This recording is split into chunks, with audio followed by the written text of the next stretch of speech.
right, just go right, go right. You're at the right elevation, just go right. Right, middle.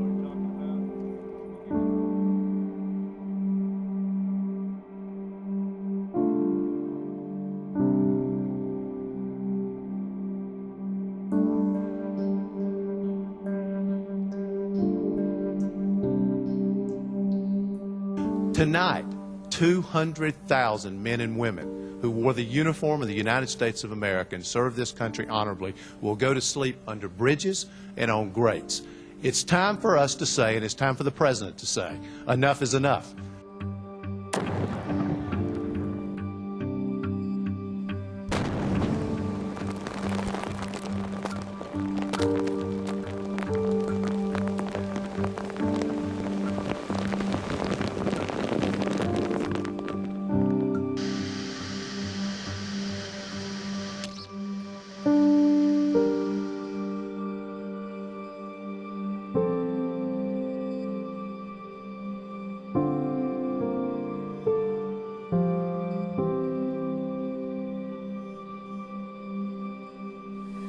I'm learning who you are because I don't know who you are. I knew who you were when you left, but when you came back, it's learning you all over. I don't see that light like I used to prior to you going into the war. Every time you came back, I saw a piece of you chipped away.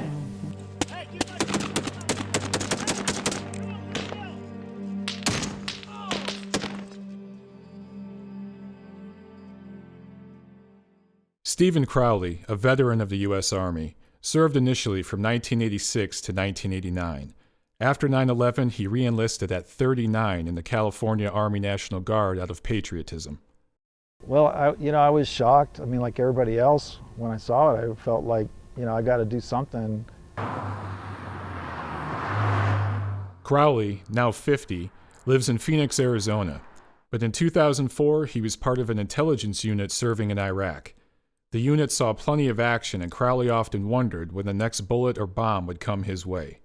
For me, it was the mission tempo and the constant threat, of you just never knew when it might happen. Right, especially when you were going down the same routes every day, and they knew you were going down those routes every day.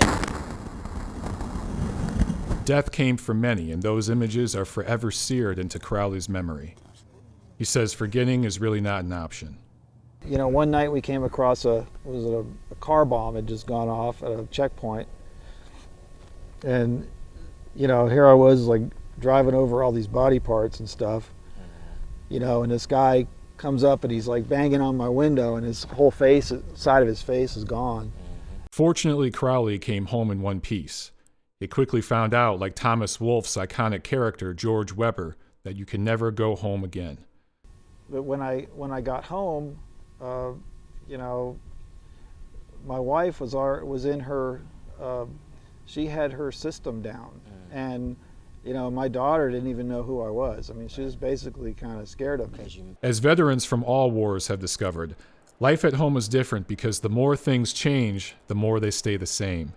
In the silent war of transition, families are often the first casualties. And then here I was struggling. I had this post-traumatic stress disorder. It was like this rage and this that just comes out of nowhere. Yeah, and I was just completely on guard, all the time. I mean, any little noise, it would just set me off. And it took a few months before I realized that I really did need to see, a psychologist and get help for it. But the damage had already been done, by that point. And I mean, we ended up divorcing in 07. Warriors like Crowley have been going off to war for thousands of years. After it's over, there is peace for a while, but as sure as the sun rises, another war begins and the men and women are called upon to serve their countries in the line of duty. Then they return home. From ancient times until World War I, soldiers were paid little and took the remainder of their pay in loot from the defeated foe. The victors entered their capitals to cheering crowds who adored their will to sacrifice for their countries. Even in modern times, our warriors were honored as heroes for their service, until the Vietnam War. Then a highly vocal minority in a hostile media opposed to the draft and the war called them murderers. Henry Martin fought in that war. When I came back, when I got to Bethesda Naval Hospital, I felt pretty good. When I went to the Greyhound bus station to go home, to catch the bus home, man, them people was hollering at me, spitting at me, calling me a baby killer. I said, whoa, that tricked me. I didn't know, it's like I did something wrong. Many of those veterans never received as little as a thank you for their sacrifice. That has changed with the volunteer military. Younger veterans from Desert Storm till now say they don't feel hatred by Americans. Rather, hatred has been replaced by ignorance and misunderstanding.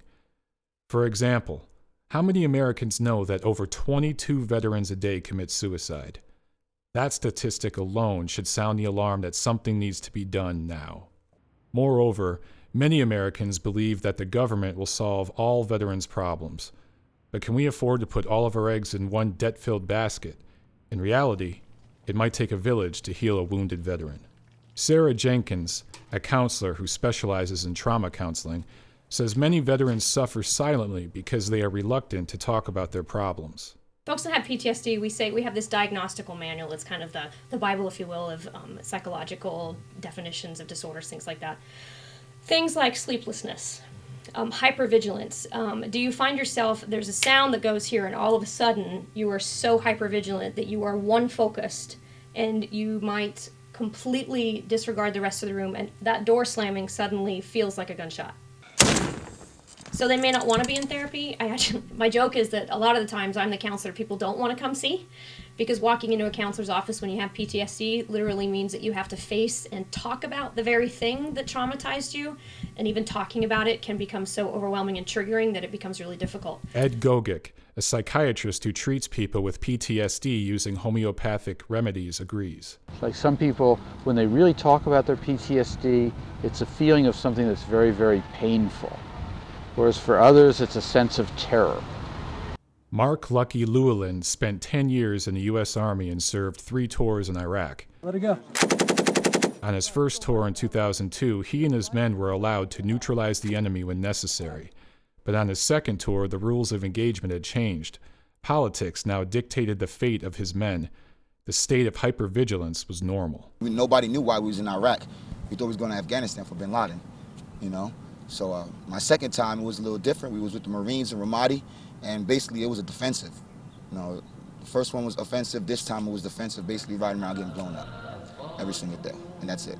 One firefight, they got smart. They're not going to come out and fight us no more. So every day we just rode around waiting to die.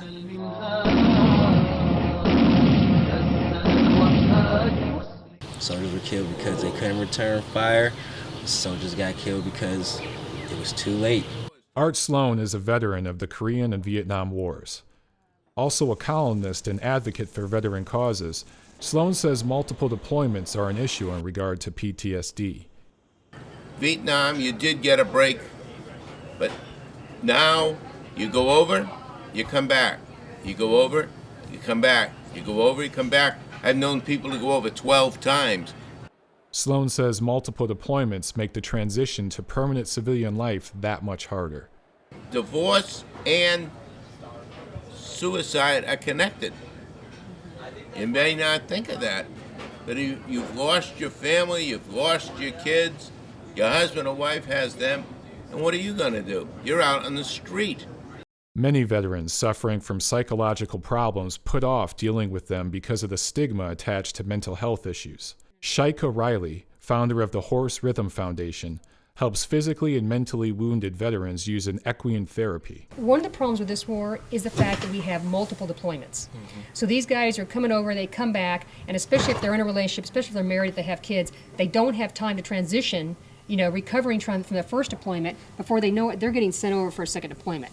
Then they come back, and then they don't have time to transition again. Then they're getting deployed again. So that sets them up more for failure as far as transitioning. It sets them up more for PTSD and for injuries. Riley, an Air Force veteran of Operation Desert Storm, provides veterans with alternative therapy using horses to help veterans rebuild trust and confidence in themselves. Riley says the horses form bonds with veterans who have lost faith in people because of what they experienced in combat. When we come into horse therapy, it seems like our process of trying to get through to an individual is cut in a quarter of the time. We get through these guys a lot faster. Horses are very sensitive animals. Even their skin alone is 7 times more sensitive than ours. So they understand the touch. And they can feel your heartbeat 3 feet away. So if you're anxious, if you're frustrated, if you're angry, they feel that before you get there. So they become your mirror for you. So you're able to look at your own reflection and see who you are, because you forget who you are once you come back. And you think that it's everybody else when it's actually you. Jenkins, also an equine therapist, says many veterans with PTSD show signs that they need to be evaluated, but families often have no idea what to look for. Isolating, which can show up as depression, isolating creates this sense of not having a community. One of the things that, as an equine therapist, I think of this a lot. Folks who've served, they come from a community where, you're part of a herd. Where you're supported by people who got your back, that they're going to be there for you. And then you come back from serving and you're on your own. Granted, you have your family, and no disrespect to the family, of course they have the family, but they weren't there and they don't get it in that same way. And, well, you're home now. You should be over that. There's a lot of I should be over that comes in with trauma, especially with folks coming back, from serving. Henry Martin, a Vietnam veteran and Purple Heart recipient, will never forget the traumatic experiences of combat. So let's take us. We in combat. We getting live ammunition round shot at us. Seeing your buddies dropping. Seeing your buddy shot in the head, chest laying open, guts hanging open. And you're a young guy. How do you think that would make you feel?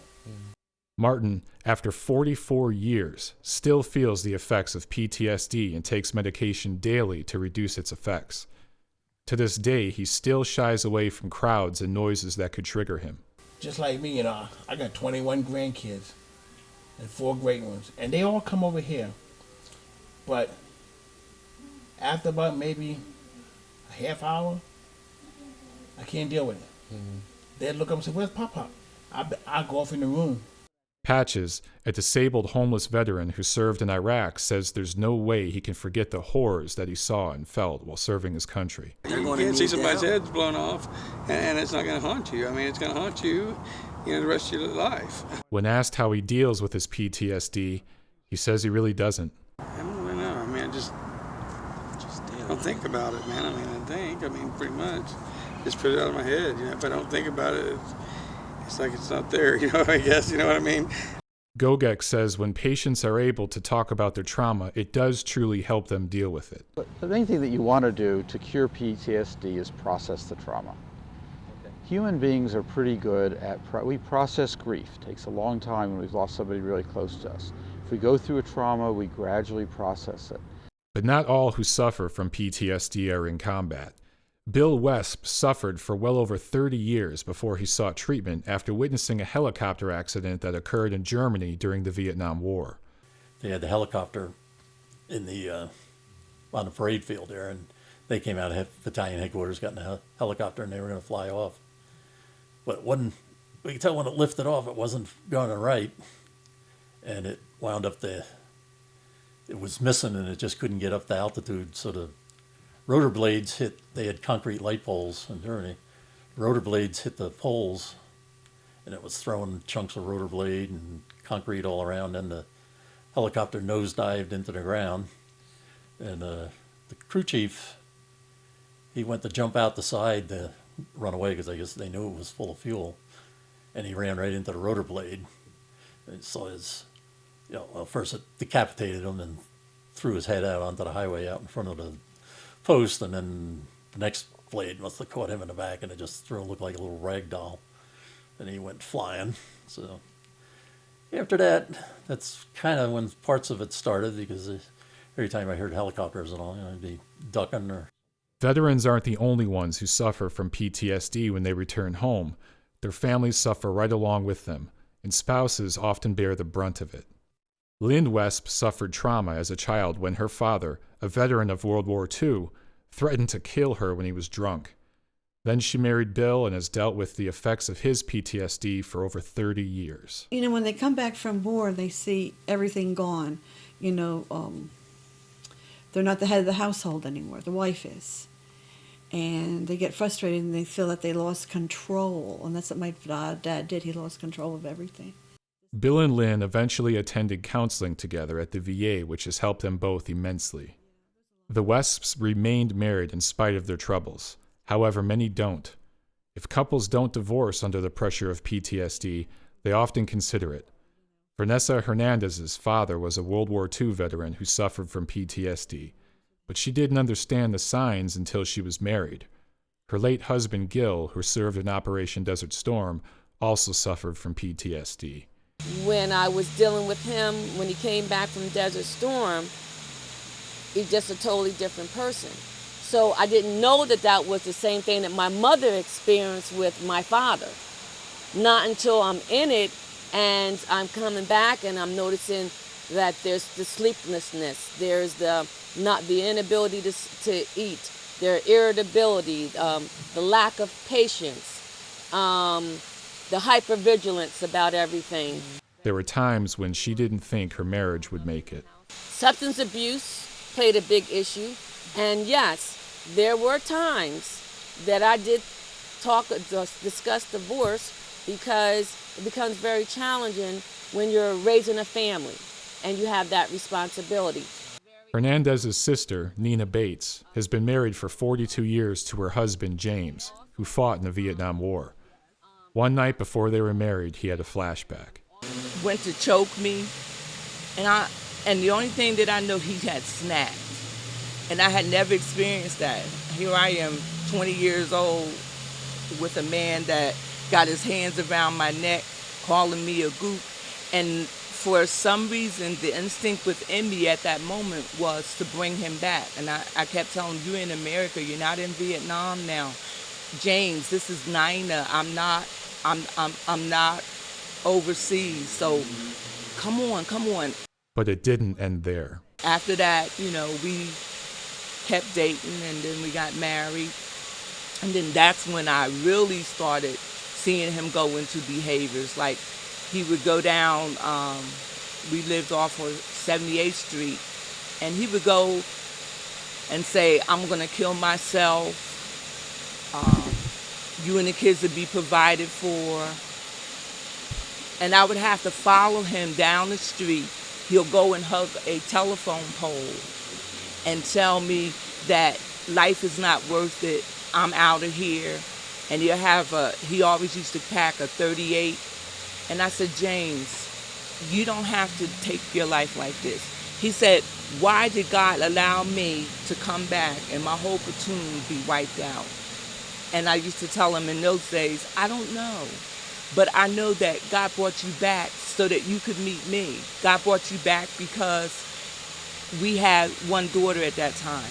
I said, God brought you back because he wanted you to do what the other guys couldn't do. Both Bates and Hernandez said allowing their husbands to vent helped them deal with powerful emotions. Hernandez eventually went to counseling with her husband. One of the things that I did to help support him as well as myself is I went to coupling counseling with him through the VA, as he also went through individual counseling.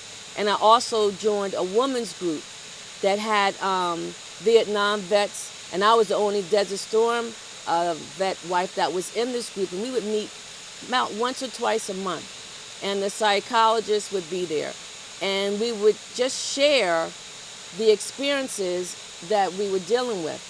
And what was surprising to me was I'm sitting here with women who have been with their husbands for like 20 years or more. Some veterans realize that they can never go back to the society they once knew before. They often feel like they don't fit in with their fellow Americans and the culture around them, one that appears indifferent to their issues and needs.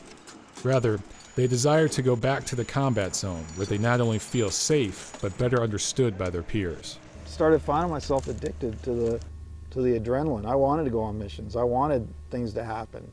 I wanted more and more of it. And then when I got back home, all I wanted to do was go back. It's those intense thoughts and feelings veterans try to forget or escape that usually catch up with them. Kelly Schramm, a former U.S. Army medic who served in Iraq in 2004, says although she was trained to be emotionally detached from the wounds she saw, the human suffering was impossible to ignore. It eventually led to depression that led to PTSD. I'd say the worst were the amputations and the burns. So even some decapitations, just, horrible, and it was just day after day after day. Schramm's PTSD became evident after discharge while attending college and working for the VA in Gainesville, Florida. It led to a depressive episode last year, so that would have been 2013, where I didn't leave my house. David Borcelli, a Vietnam veteran and founder of the Borcelli Foundation, helps veterans unlock the trauma absorbed in the body using a series of physical exercises that signal the brain to release the trauma recorded there. They teach you how to amp up. They teach you how to be on alert. They teach you how to defend and fight, but they don't teach you how to calm down afterwards. Bill Montgomery, an attorney in Arizona and Desert Storm veteran, says the military is trying to make the transition to civilian life easier for veterans. But veterans can help themselves by joining veteran organizations where they can feel the bond of brotherhood. Your point, though, about folks who are coming back with PTSD and then being in an environment where they can deal with it, I think I was kind of alluding to it, that camaraderie, though, gives you a safe place where you can share your experience and you know you're going to be understood. And if you tell somebody that, I wake up and I think I'm still on patrol, they understand. And it's okay. And, if somebody starts break down crying because they never dealt with the loss of a squad mate, it's okay. That's fine. There aren't very many places for someone who comes back after having been in an environment where your training and everything else is meant to make you individually self-sufficient, reliant on others, on your teammates, but you got to pull yourself up from time to time and then come back from that, and that's all you've got is trying to rely on yourself all the time, and there's no support. There's no place to vent. That can be very dangerous. And I wasn't drinking just like having a beer or something. I mean, I was drinking just to get hammered, nonstop. It wasn't hard liquor, it was beer. But I went through that program, and those 12 steps saved my life. Oftentimes, when veterans return home, they don't get help immediately for their psychological issues out of fear and denial. Their comrades in arms who were there for them around the clock are gone. They often feel alone, misunderstood, and cut off with no clear mission. In addition, jobs may be hard to find. This is the world of a returning hero in crisis mode. I met my real father maybe about 5 years before he died, and when he died, this has been 6 years ago when he passed away. And that event right there pushed me to drinking alcohol, and that eventually led to a divorce.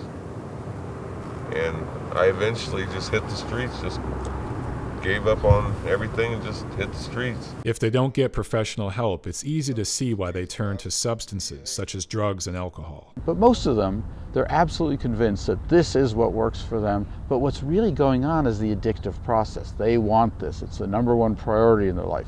It's that addictive feeling of I can't live without it, it helps me control everything, it's the only way I can function. And when they get to that state, you've got somebody who's addicted to a drug. Gogek says those who suffer from PTSD are often substance abusers trying to cover up their pain. They could be using illegal drugs or prescription medications to cover the pain. Even if the research shows that it does help, I'm really against using addictive drugs. And what you've got is this marijuana lobby that's trying to insist that marijuana is not addictive when it clearly is. And you have two problems when you use addictive drugs with anybody with any disorder. One is there are people who are addicted, and they'll just tell you it's the greatest thing in the world. Doctor, you're fantastic. You gave me exactly what works. Xanax. Nothing could be better than Xanax. John Scott, a former Marine and Phoenix director of U.S. Vets, says substance abuse is one way to drown the pain of psychological and physical injuries. Being startled by loud noises, not liking to be around crowds, being hypervigilant, kind of the whole nine, and people not understanding that. And how are you going to get through all of that anxiety? Most people, they'll either drink, smoke pot, or use the opiates that they're getting from the VA because, they'll get a lot of medication when you go to the VA the first time, especially if you're going in for psychological problems. Right. You can get hooked up with a lot of meds. Next thing you know, people are, abusing prescription medication as well. U.S. Vets provides housing for homeless veterans. In his position, Scott sees many veterans in different states of mind. He says heavy use of alcohol often precedes a veteran heading to the streets or taking his own life. He believes that spotting symptoms like depression before the soldier is discharged will help save lives. You know, we have to create some form of an assessment where it's not punitive. You know, soldiers, Marines, airmen, they look at these post-deployment health assessments and reassessments, And right? I think and they say, no, I'm not going to answer it truthfully. Why am I going to answer this truthfully? I'm going to get put on medical hold. I want to get out like everybody else. I'm done. I did my time, right? Right. And, you know, there's the Yellow Ribbon program, and there's the follow-ups to try to assist people with mental health, but it starts at unit leadership, knowing the signs, what's going on. Depression's usually the first thing that folks see. Veterans say the problem with using substances to relieve their anxieties is that they eventually wear off. That's when things hit a critical mass. Medication is okay, you know, but how about when you wake up? Right. When the medication wears off. You still got the same problem. Right. You're living really amped up and highly charged, and so you're trying to find a way to discharge that, to down-regulate it. So substances is the fastest way, if you will, to please us to down-regulate. So that could be alcohol or any type of drug substance, or it could be food, it could be sex, anything that causes us to down-regulate and calm down. The problem is, it does it just temporarily. Once I realized I was having a big problem, it didn't take much for me to admit, you know, that I needed to get help. I mean, I was in AA, Alcoholics Anonymous. I had like 10 years sober going into Iraq. You know, it wasn't long. I mean, I had a relapse, you know, and I ended up, that was out here, I ended up in the psych ward down at the VA for about 7 days. You know, I was ready to, you know, take my own life. Do you think domestic issues play a large part in people's PTSD? Yes, because domestic issues take on the intensity of a life or death threat. Before your tours of duty and before you amped your brain and your system up like that, you could handle the domestic disputes. You could handle, you know, your wife getting angry at you, or the children spilling milk, or getting bad grades at school. It was all part of the natural flow of your system. But once you're so amped up, spilling the milk becomes an enraging event. See, your wife yelling at you becomes ready to go into a fist fight. It's easy to stand back and victimize veterans by making the assumption that the government will work it all out eventually. But no one can pretend to understand the mystical nature of government economics, and the VA is part of that massive, inefficient bureaucracy. Ask 10 veterans about the service the VA provides, and you'll get answers describing the worst care to the best care, or they just don't care. But no one can deny the heavy backlog of cases the VA has to deal with. Consequently, rehabilitative counseling often takes a back seat to prescribing drugs. My goal, ever since I started my education journey, has been to work with veterans. I know why we use substances, because we don't want to feel what we feel. I still have horrendous nightmares probably 5 or 6 nights a week. The medication the VA wants me to take sedates me to the point I can't function.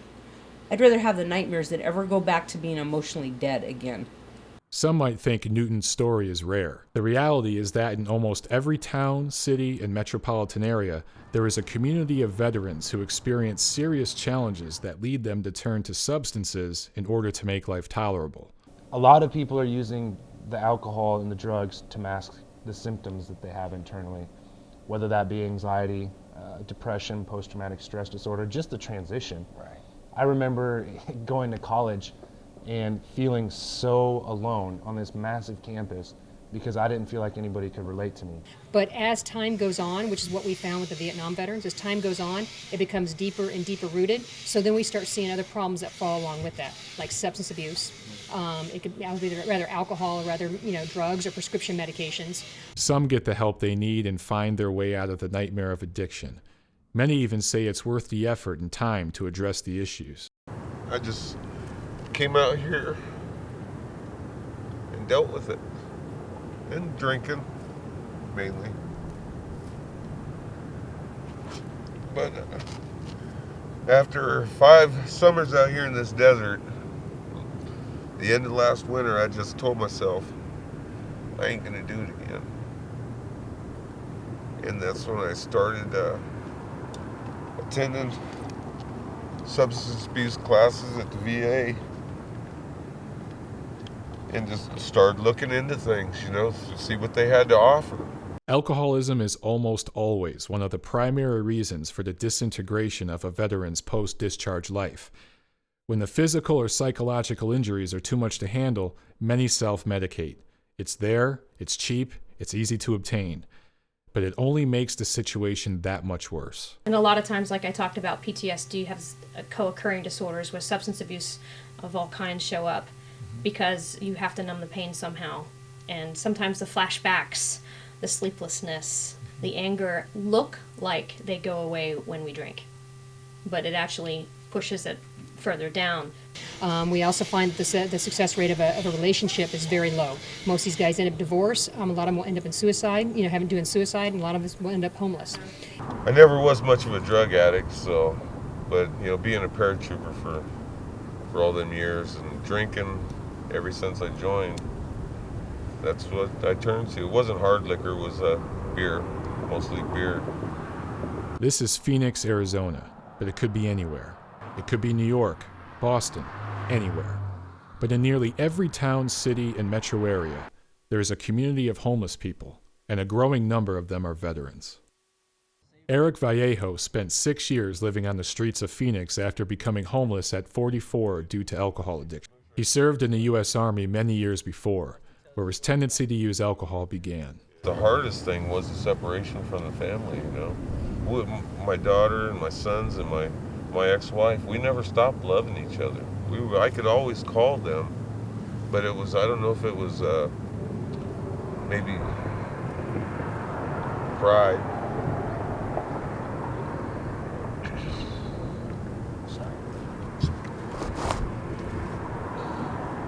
Vallejo now lives in transitional housing for veterans. He maintains relations with his family and spends his days looking for work. I'm going to have to learn how to conform to society, whether I like it or not. Somehow, these men and women spiral off the grid, finding comfort in drugs and alcohol, even suicide, leaving their families in a state of chaos. It's the streets where they learn to become invisible and free. Alex Newton, for example, was raped in 1980 while serving in the U.S. Marines. Later, she married, but her husband died. Then her 2 children were killed by a drunk driver. Newton's life has fallen apart. She wanted to kill herself, but didn't. She became homeless and managed to find places to sleep in her car night after night before getting back to where she needed to be. I would find a quiet apartment complex and pull behind it and put my sunscreen up and just try to sleep with the doors locked. And that was really uncomfortable in the summertime because I couldn't leave the windows open because I didn't feel safe. So the cop or the security guard would knock on it and go, "You can't stay here, you can't sleep in your car."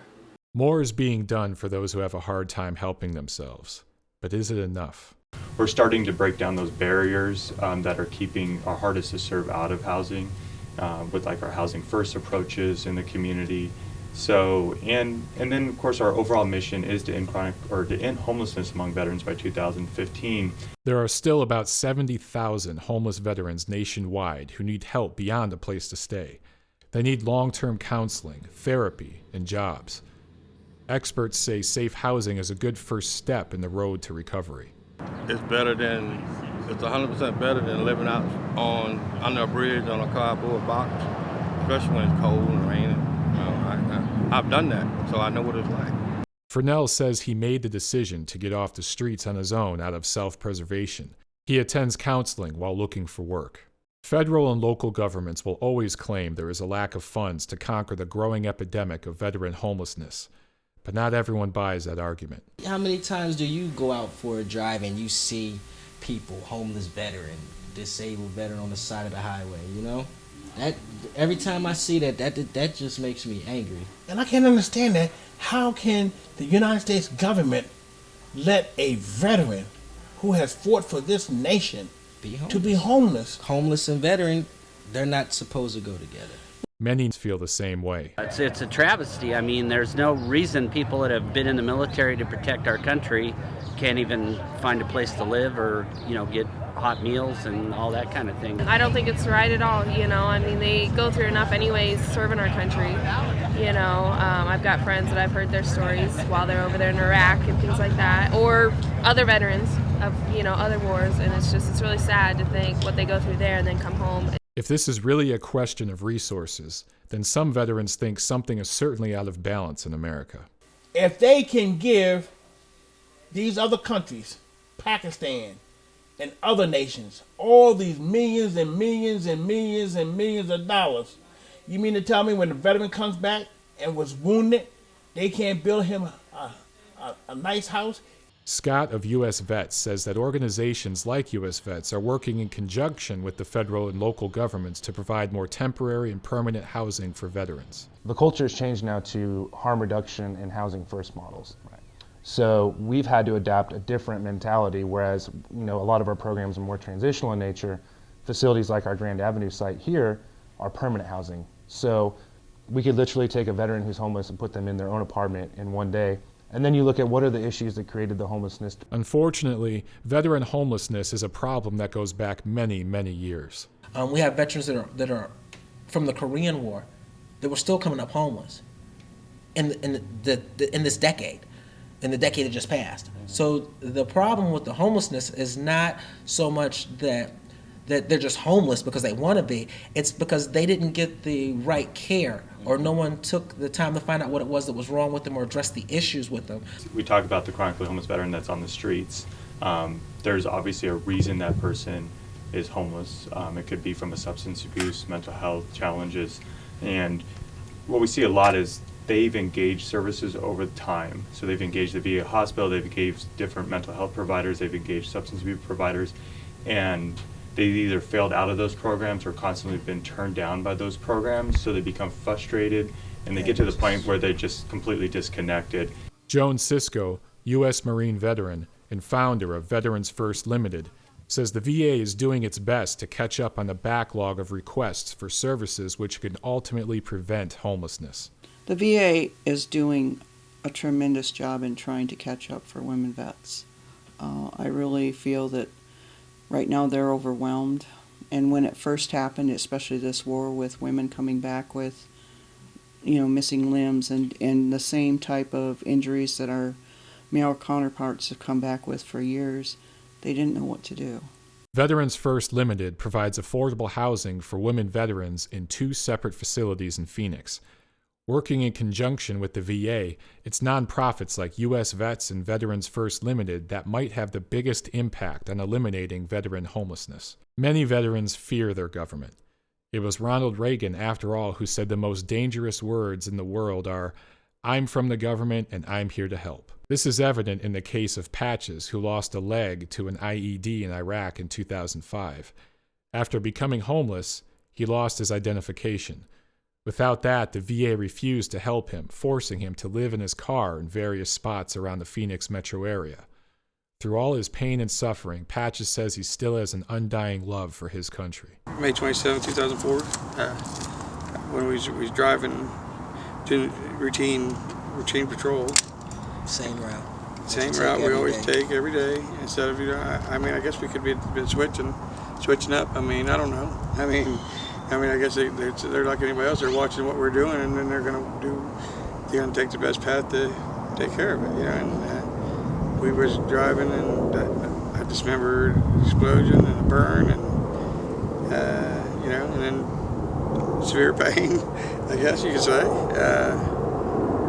and then waking up to my legs. A soldier loses his leg in combat and returns home to find his family finances a mess. Can't find work, and must live on disability or, in the worst case, on the streets. It's only a matter of time before he checks out permanently. There was a period of about 3 years where, I'm not kidding, I had to talk myself out of committing suicide on a daily basis. James Barup was a chaplain's assistant in the Army National Guard who served in the Kandahar province of Afghanistan. His main job was to protect the chaplain and assist him. In the process, he often came under fire trying to save men and women wounded in battle, many of them dying helplessly in his arms. Tom and Adele Barup say that their son suffered from PTSD and had been diagnosed as 50% disabled by the VA, which gave him medication to deal with the pain. If there was some fireworks or something like that going on, it would set him off, a trigger point, if you will, and he would think that he's back in the combat zone. Tom Barrup says his son's disability was not evident most of the time. In fact, James was active in politics and had run unsuccessfully for a seat in the Arizona legislature. He was doing the best he could dealing with his psychological issues, going to the VA for counseling. But one day in March, finally tired of living with the physical and traumatic effects of combat, he called his parents for the last time. He had said that he was going to commit suicide, and I begged him not to do it. And he couldn't comprehend what I was saying. He couldn't put his mind around, stop, let's talk this out, let's have a conversation. It was, no, I'm doing it. I love you. Goodbye. That's it. And that's was his last words. James Barrup represents one of 22 veterans a day that commit suicide, clearly making this a national tragedy. He was 29 and left behind a wife and 2 small children. The Barrups questioned the VA's treatment method. They say doctors discontinued James' pain medication while he was in pain, but they kept prescribing powerful drugs for his PTSD. When we came to his home after he committed suicide, I've been collecting the bottles of medicine around his house, and I have a bucket about this big, just filled to the brim with medications. The Barrups feel the medications are partially to blame for their son's tragic death. Very matter of fact, and the sad part about it is that some of the medications that they give them for treatment, the side effects of it is suicidal tendencies. Gogek says he personally has not seen a correlation between antidepressants and suicide. He has another issue with antidepressants altogether. I don't see a lot of bad long-term side effects with the antidepressants. The trouble is they don't do that much for the PTSD itself. Nevertheless, others share the Barrups' doubts about psychiatric drugs. Arizona Congressman Trent Franks, who serves on the House Armed Services Committee, also questions the use of psychotropic drugs while treating PTSD. There's a tendency in recent years to use a lot of psychiatric drugs, in the military to sort of deal with some issues that may be really not best dealt with by drugs. And there seems to be, I won't call it a correlation, but at least a parallel trend. Meanwhile, other national leaders still question the causes of veteran suicide as if it's a complete mystery. And I would like to mention one other issue that plagues us that I know you know about, and that's the suicide issue. We do not know why. We do not know why there are so many suicides in the military. Gordon Brown, founder of the Team Veteran Foundation, was a senior counselor and suicide prevention officer for the U.S. Navy in the 1970s. He witnessed the effects of various PTSD treatments firsthand, including drug therapy. One of the biggest complaints was they didn't feel human anymore. They felt very lethargic. They felt there was an inability to feel emotion. They weren't able to respond as other clients that weren't on medication sitting in the group. They would notice that the other clients were responding with anger, with fear, with frustration. There were real emotions going on, and what these individuals told me is they felt none of that. They felt completely devoid of feelings. They felt dead inside. And as we started moving through therapy, we were able to begin to wean them off of these drugs.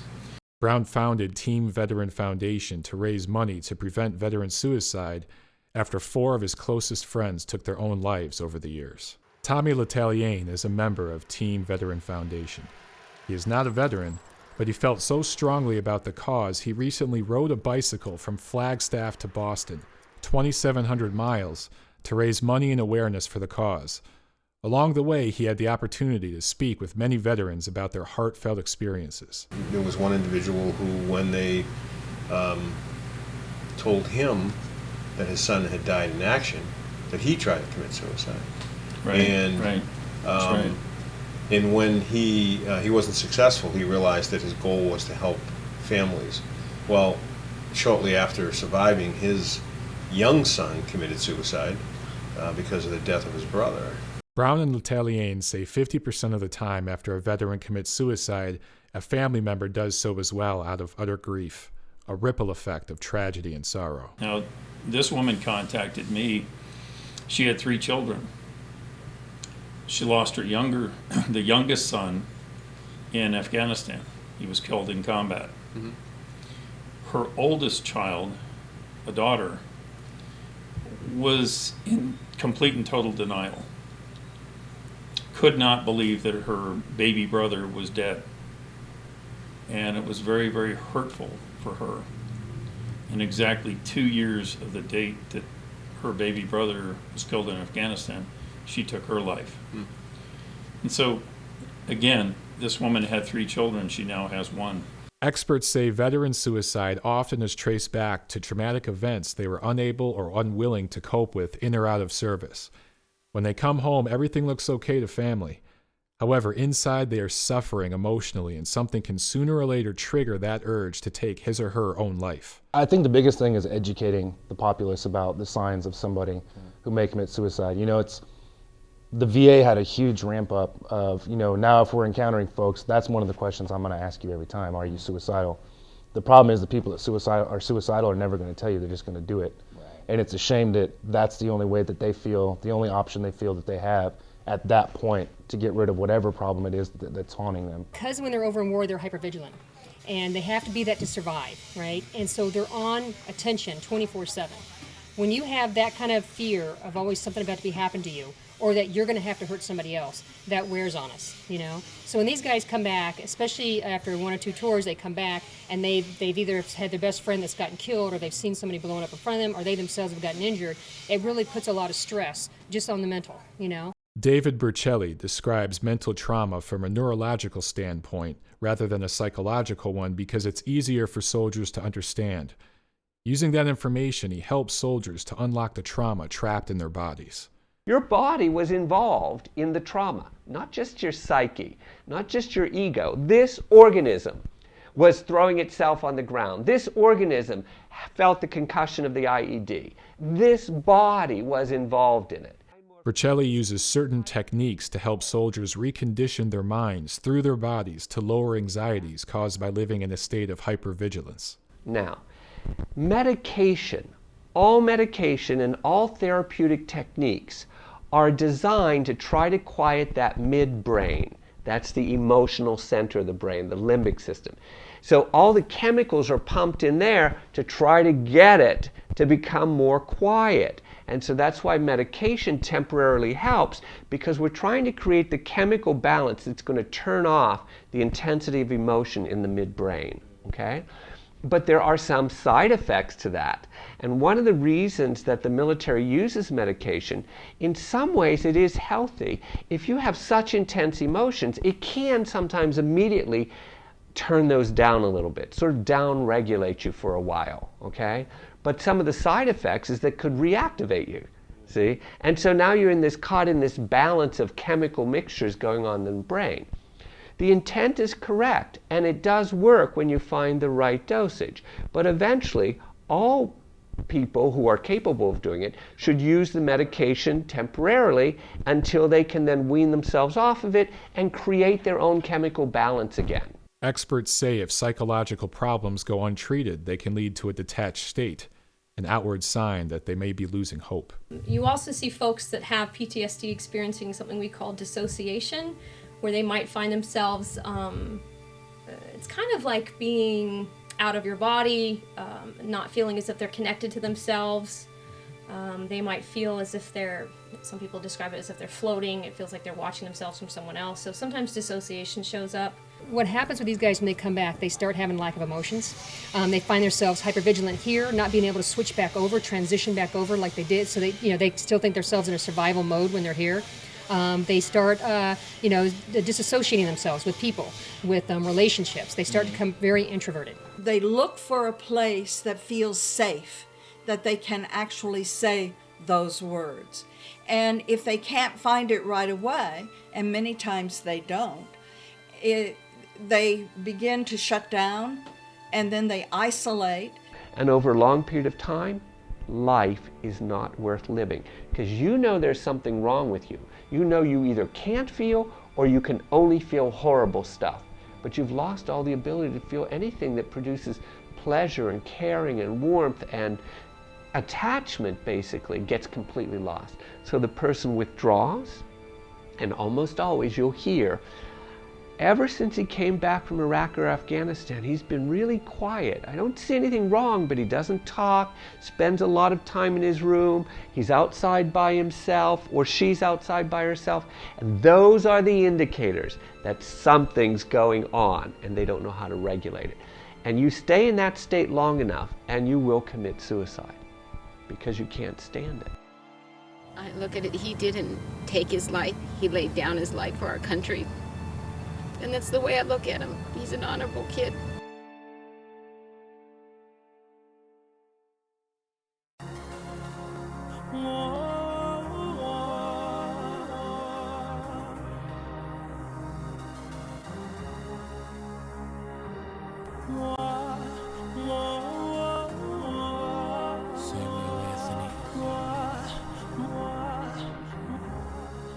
I was a child who had a dream to one day stand amongst the kings, and I would stand above them all, my name etched in stone, so I would never fall. Now that I'm grown, that dream lives on, even with Marvin, Michael, and Whitney. Make way for the youth. We are the future. Making a war zone, we made it till tomorrow. That's how I know we can make it. No, they can't break us. And if we stick together, there's nothing that can slow us down. Let's reach for the clouds. 'Cause if you reach high enough, you just might pull a star.